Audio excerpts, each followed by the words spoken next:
Randy, why aren't you a full-time actor? Why are you in marketing and advertising? Once in a while, I like to eat. Occasionally, I buy clothes. And now I can afford a mortgage. And I live in Edmonton. That's kind of the answer there. But acting is... It's a gamble, but it's not just a lottery. And I think all of our jobs, this applies in that it's a combination of refined, disciplined skill and raw talent. I'm not going to give up on the acting dream. I'm still auditioning for features. If Spielberg finds me, I may have to sell my Rogues company or just operate it from a distance like a marionette. But I haven't put all my eggs in that basket because I recognize it's a combination of luck and work. And that's kind of what the creative process is a combination of luck and work. And if you don't do the work, you'll never cash in on the luck. But you can't sit there and wait for the luck. Right. So, yeah, I like eating and being able to buy new clothes once in a while. So, so I haven't put all my eggs in that basket. By the same token, I also didn't give up on acting because that's my big creative sandbox.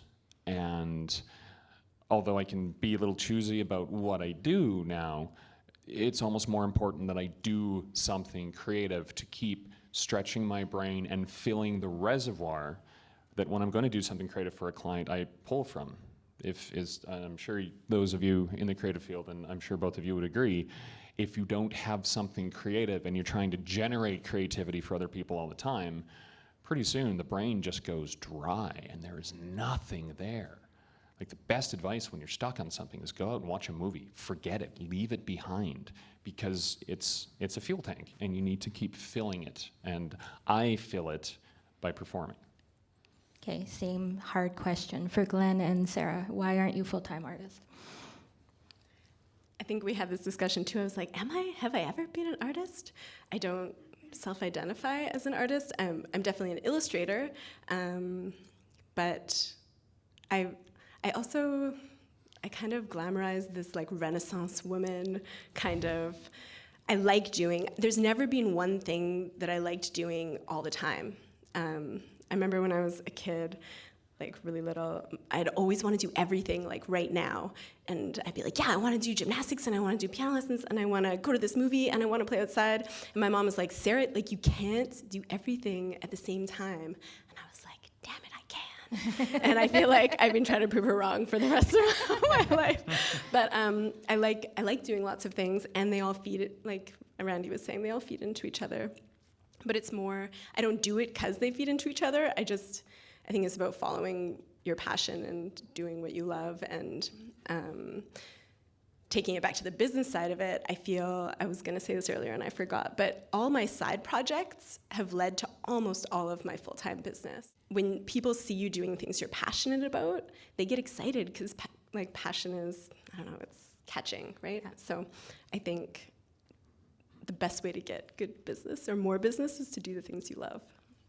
Glen, you have a huge audience for your visual art, so why not do that all the time?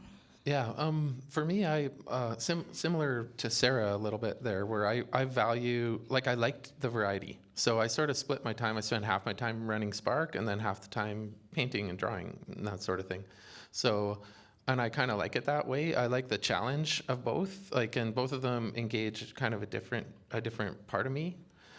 Which I wouldn't necessarily want to give either one of those up. Like they're both exciting, and I think ideally for creating fine art, the best situation is when you kind of are sponsored. Like, you know, in the old days, the church or like rich patrons used to sponsor artists like Michelangelo for like a whole year or two or more, you know, the good old days. And they could create freely what they thought was good, right? I mean, some of the things were like a project where it's like, it's got to do this, it's got to fit this roof of the Sistine Chapel.